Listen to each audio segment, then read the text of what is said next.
ఓం శ్రీ గురుభ్యో నమః. ఓం గం గణపతయే నమః. ఐం సరస్వత్యై నమః.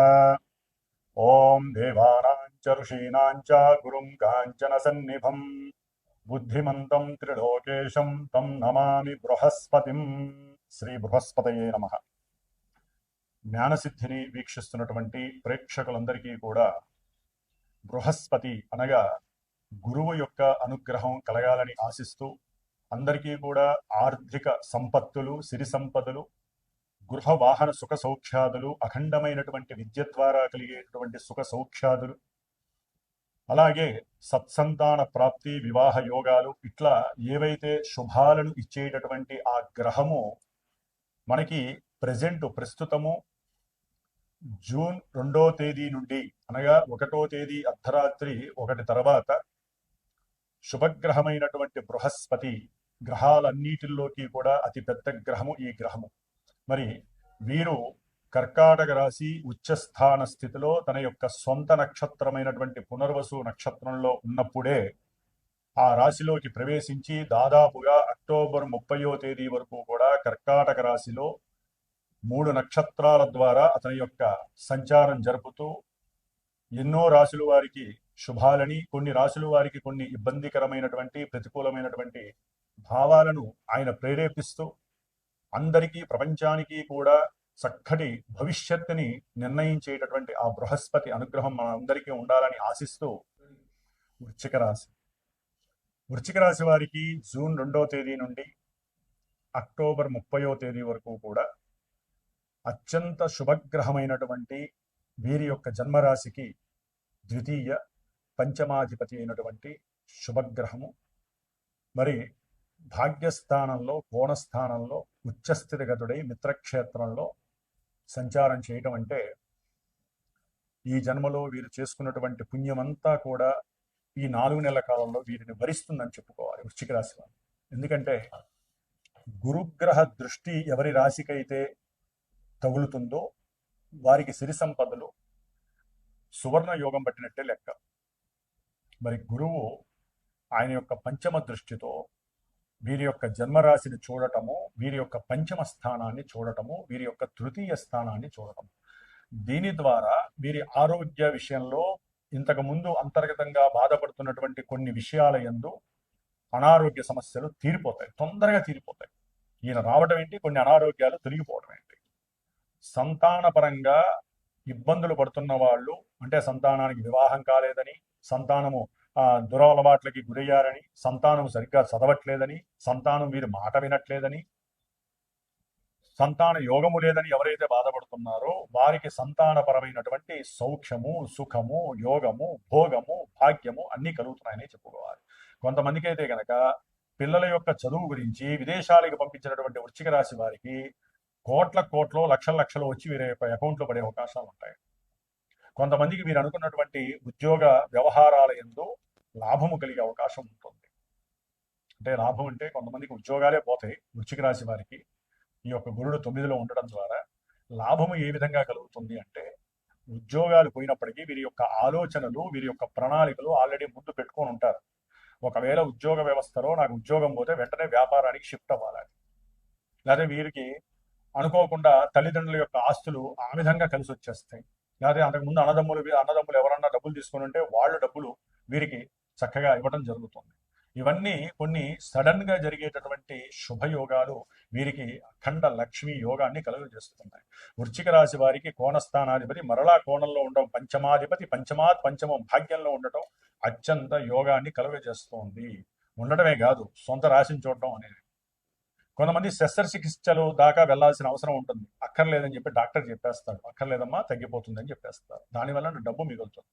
ధనం కలిసి రావటం అంటే ఒకటండి, మనకి బయట నుంచే ధనం రావక్కర్లా, ఖర్చు అయ్యేవి కూడా ఖర్చు అవ్వకుండా ఉంటే అదే ధనము వృద్ధి చెందటం. వీరి యొక్క ఆలోచనలు, ప్రణాళికలు గనక వీరికి గనక ఎటువంటి దురలవాట్లు లేకుండా, దుస్సాహసాలు లేకుండా, అనవసరమైన ప్రయాణాలు చేయకుండా, అప్పులు చేయకుండా, కుటుంబ సమస్యలు నెత్తి మీద వేసుకోకుండా, విపరీతమైన ఆలోచనలు చేయకపోతే, భోగలాలస వేషాలు వేయకపోతే, సౌఖ్యాలు కావాలని గనక వీరు గనక అనుకోకపోతే భాగ్యమంతా మీకే ఉండేటట్టు గురుడు ప్రసాదిస్తాడు. గుర్తుపెట్టుకోండి. అనుభవించాలండి. భోగము, భాగ్యము, సుఖము అన్ని అనుభవించాలి. డబ్బును దాచుకుంటే మనకు ఒరిగేది ఏం లేదు. మనం అనుభవించింది మనకెందుకు, వేరే వాళ్ళకి ఎందుకండి. కానీ 10 రూపాయలు సంపాదిస్తే 3 రూపాయలు 4 రూపాయలు కుటుంబ పరంగా మీరు ఖర్చు పెట్టుకోండి. మిగతా 6 రూపాయలు రాలేదనుకుని దాచుకోండి. రేపటి రోజున మళ్ళీ ఇదే గురుడు వేరే స్థానాలు మారినప్పుడు, మీకు ఆర్థికంగా నష్టం వచ్చినప్పుడు ఇప్పుడు దాచుకున్న సొమ్ము అప్పుడు కలిసి వస్తుంది. కాబట్టి ఇలాంటి ఆలోచనలు పరిపక్వత కలిగినటువంటి, పరిపూర్ణత కలిగినటువంటి యోగ జాతకులుగా ఈ యొక్క వీరికి, ఈ వృశ్చిక రాశి వారికి చక్కటి ఉపాయాలు తోస్తూ ఉంటాయి. కీర్తి ప్రతిష్టలు ఆకాశాన్ని అంటుతూ ఉంటాయి. వ్యాపార ప్రయత్నాలలో లాభాలు కలుగుతూ ఉంటాయి. ఇంట్లో మృష్టాన్న భోజన ప్రాప్తి కలుగుతుంది. అట్లాగే అన్నదమ్ములతో సుఖ సౌఖ్యాదులు కలుగుతాయి. తండ్రి మరియు సంతానము ద్వారా విశేషమైనటువంటి సౌఖ్యము కలుగుతుంది. ముఖ్యంగా విలువైనటువంటి ఆభరణాలు, బంగారం కావచ్చు, రత్నాలు కావచ్చు, వెండి కావచ్చు, లేకపోతే శుచి కలిగినటువంటి విశేషమైనటువంటి వస్త్ర సముదాయాలు కొనేటటువంటి అవకాశము, వాహన యోగము, విశేషమైనటువంటి గృహయోగాదులు, ముఖ్యంగా వివాహం అనేటటువంటిది కొంతమందికి ద్వితీయ వివాహం కోసం ఎదురు చూసే వాళ్ళకి ద్వితీయ వివాహం, అట్లాగే మూడో సంతానం కోసం ఎదురు చూసే వాళ్ళకి మూడో సంతానము, మామూలుగా వివాహం కావాలి, సంతానం కావాలనుకున్న వాళ్ళకి సంతాన యోగము, అనుకున్న కార్యాలన్నీ సిద్ధి కలగడానికి కార్యసిద్ధి, స్త్రీపరమైనటువంటి సుఖ సౌఖ్యాదులు, భోగ భాగ్యాదులు కూడా వీరికి కలుగుతాయి. మనసు యొక్క సనాతన ధర్మం మీద వీరికి ఆధ్యాత్మికత పెరుగుతుంది. వీరికి పూర్వజన్మ పుణ్యకృతం అంతా కూడా ఆవిష్కృతమవుతుంది. ఆ పుణ్యఫలం రెట్టింపు స్థాయిలో వీరికి కలగడానికి, అట్లాగే గురువుల యొక్క సేవ, గురువులకి ఏదైనా సహాయ సహకారాలు అందించడం ద్వారా పూర్వజన్మలో, ఈ జన్మలో వీరు చేసుకున్నటువంటి పుణ్య ఫల ఆర్జితం అంతా కూడా ఒక్కసారిగా వీరికి వికసితమై అనుకున్న ప్రతి కార్యము వీరికి లాభసిద్ధిని, జ్ఞాన సిద్ధిని కలిగడానికి అవకాశం ఉంటుంది. సర్వే జనాః సుఖినో భవంతు. మరి ఈ బృహస్పతి విశేషమైనటువంటి విద్యలని ప్రసాదిస్తాడు, ఉన్నతమైనటువంటి జ్ఞాన సిద్ధిని కలుగజేస్తాడు.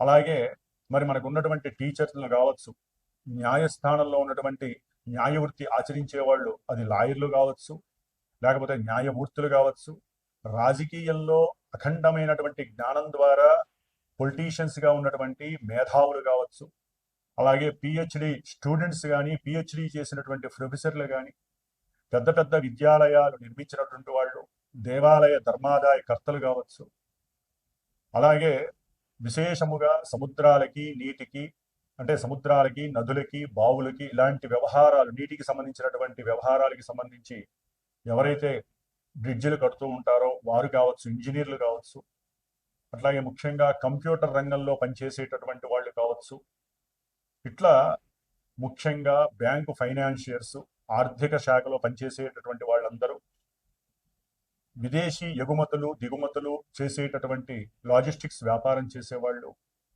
మఠాధిపతులు, పీఠాధిపతులు, అలాగే అప్పులు కానీ లేకపోతే ధన ఆదాయం ద్వారా కానీ జీవితాన్ని ఒక సుగమంగా చేసేటటువంటి వాళ్ళల్లో అతి ముఖ్యమైనటువంటి వాడు బృహస్పతి. మరి బృహస్పతి జూన్ 2వ తేదీ నుండి ఆగస్టు 19వ తేదీ వరకు కూడా, అంటే జూన్ 2 నుంచి జూన్ 18 వరకు సొంత నక్షత్రమైన పునర్వసు నక్షత్రంలో తన యొక్క సంచారాన్ని జరుపుతూ కొన్ని విశేషమైనటువంటి ఫలితాలని, జూన్ 18 నుంచి ఆగస్టు 19 వరకు 2 నెలల కాలము శని నక్షత్రమైనటువంటి పుష్యమిలో ఉంటూ కర్కాటక రాశిలో సంచరిస్తూ తన యొక్క దృష్టుల ద్వారా ఇటు వృశ్చిక రాశిని, అట్లాగే మీనరాశి, 3 అంటే ఆయన జలరాశిలో ఉంటూ 2 జలరాశుల్ని చూస్తూ శనిని వీక్షిస్తూ తన యొక్క నవమ దృష్టితో, అలాగే ఆగస్టు 19 నుంచి మనకి అక్టోబర్ 30 వరకు ఈ యొక్క 90 రోజుల కాలము కూడా గురుడు బుధుడి యొక్క వ్యాపార గ్రహమైనటువంటి బుధుడి యొక్క నక్షత్రంలో సంచారం చేస్తూ మేషరాశి నుంచి ద్వాదశ రాశుల్లో చివరిదైనటువంటి మీనరాశి వరకు అన్ని రాశుల వారికి వారి యొక్క జన్మ నక్షత్ర రీత్యా, వారి యొక్క జన్మరాశి రీత్యా ఏ విధమైనటువంటి ఫలితాలను కలుగజేస్తాడో తెలియజేసుకుంటూ, ముఖ్యంగా ఈ యొక్క బృహస్పతి నక్షత్రాలైనటువంటి పునర్వసు నక్షత్రము, విశాఖ నక్షత్రము, పూర్వభాద్ర నక్షత్ర జాతకులు, అట్లాగే బృహస్పతి రాశులు, సొంత రాశులైనటువంటి ధనస్సు రాశి, మీనరాశి, ఈ రాశులు వారు ఎవరికైనా సరే వారు జన్మతః పుట్టినప్పుడు వారి యొక్క తేదీ, అట్లాగే డేటు, టైము, ప్లేసు, వాటి ద్వారా వచ్చినటువంటి లగ్నము, ఆ లగ్నము ఏ లగ్నము, ఆ లగ్నాన్ని అనుసరించి ఈ గురుడు పాపియా శుభుడా, మరి ఈయన శుభాలు ఇవ్వాలంటే జాతకంలో వారి జన్మ జాతకంలో శుభుడై ఉంటే ఇప్పుడు శుభత్వాన్ని ఇస్తాడు, శుభ ఫలితాన్ని ఇస్తాడు. ఆయన పాపి అయి ఉంటే పాప ఫలితాన్ని ఇస్తాడు. ఎందుకంటే జన్మలగ్నము ప్రధానము, ఆ తదుపరి మానసిక ప్రభావాన్ని సూచించేటటువంటిదే చంద్ర రాశి. దానినే మనం గోచార రాశి ఫలితాలు అంటారు. కాబట్టి గోచారంలో మేషరాశి నుంచి మీనరాశి వరకు ఈ యొక్క స్థానాల్లో గురుడుంటే ఈ ఫలితాలు మానసికమైన చర్యలను మాత్రమే ప్రసాదిస్తాడు. మరి వారికి వివాహాలు, చదువులు, ఉన్నతమైనటువంటి విదేశీ ఉద్యోగాలు, విదేశీ పరంగా ఉన్నతమైనటువంటి విద్యాభ్యాసం చేయాలన్నా, అలాగే భార్యాభర్తలు అనుకూలంగా ఉండాలన్నా, ఒక కుటుంబం వృద్ధి చెందాలన్నా, సిరి సంపదలు, వాహన యోగాదులు, గృహ యోగాదులు, ఉన్నతమైన గృహ నిర్మాణాలు, అట్లాగే రావాల్సిన డబ్బులుంటే రావాలన్నా, భార్యాభర్తలు అనుకూలంగా ఉండి సత్సంతానం కలగాలన్నా, ఇలా ఎన్నో శుభాలకి, ముఖ్యంగా ఆర్థిక పరమైనటువంటి విషయాలన్నిటికీ కారకుడు ఎవరయ్యా అంటే శుభగ్రహమైనటువంటి గురుడు. కాబట్టి ఎవరైనా సరే ఈ యొక్క రాశుల్ని బట్టి గురుగ్రహం మాకు శుభాలను ఇస్తుంది, ఇబ్బందులు పెడుతుంది అనేటటువంటి పోకడలను మాని జస్ట్ ఇవి మానసిక చర్యలు మాత్రమే. లగ్నం ఎంత ప్రధానమో చంద్రలగ్నం అంత ప్రభావం కాబట్టి ఇవి మారుతూ ఉంటాయి. కాబట్టి జన్మజాతకాన్ని బేస్ చేసుకొని ఏదైనా గురువుని సంప్రదించి మీరు చక్కగా, మీకు ఏదైనా ఇప్పుడు అనుకూలంగా ఉండి జరగట్లేదు అనుకోండి, ఈ యొక్క 4 నెలల్లో ఆ యొక్క గురువు ద్వారా మీ యొక్క జన్మజాతకాన్ని చూపించుకొని ఏ గ్రహం వల్ల ఇబ్బందిగా ఉంది, గురుడు మరి అసలు అనుకూలిస్తాడా లేదో కనుక్కుంటే మీరు ఫ్యూచర్ లో ఆ యొక్క అనుకూలమైనటువంటి ప్రభావాన్ని పొందటానికి సిద్ధంగా ఉండొచ్చు. మరి మీనరాశి పర్యంతం ఈ గురుగ్రహ మార్పు మళ్ళీ మనకి యమునా నది పుష్కరాలు కూడా జూన్ 2 నుంచి జూన్ 13 వరకు, బహుళ త్రయోదశి మాస శివరాత్రి వరకు కూడా యమునా నది పుష్కరాలు జరుగుతున్నాయి.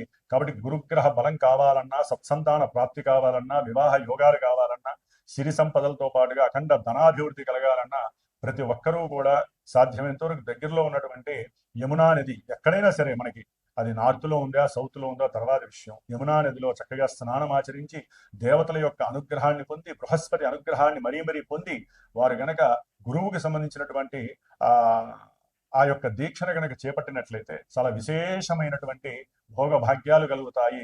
మరి మా యొక్క శ్రీమాతా జ్యోతిషాలయ పీఠంలో ఈ జూన్ 2 నుంచి దాదాపుగా అక్టోబర్ 30 వరకు కూడా విద్య గురించి, ముఖ్యంగా ధనాదాయం గురించి, వివాహంలో యోగము, సత్సంతాన యోగాదుల గురించి ఎన్నో కార్యక్రమాలు, గురుగ్రహ జపాలు జరుగుతూ ఉంటాయి. గురుగ్రహానికి సంబంధించినటువంటి పాశుపత రుద్రాభిషేకాలు జరుగుతూ ఉంటాయి, పాశుపత హోమాలు, అట్లాగే రావి వృక్ష సమిధలతో చేసేటటువంటి హోమాదులు, ఇట్లా ఎన్నో విశేషమైనటువంటి కార్యక్రమాలు ఆ యోగాల కోసం, ఎవరైతే యోగాలు పొందలేకపోతున్నారో ఆ యోగాల కోసం జరిపిస్తూ ఉంటాం. కాబట్టి ఎవరైనా సరే జాతకరీత్యా కావచ్చు, లేకపోతే ఇట్లాంటి పీఠంలో జరిగేటటువంటి పూజలు, హోమాలు, అభిషేకాదులు, జపాలు, తపాలు, ఇటువంటి కార్యక్రమాల గురించి ఎవరైనా సరే తప్పకుండా ఇక్కడ సంప్రదించి వారి యొక్క భవిష్యత్తును తెలుసుకొని జీవితంలో ఎన్నో శుభాలని అందుకునేటటువంటి ప్రయత్నాలు చేయాలని ఆశిస్తూ సర్వే జనాః సుఖినో భవంతు.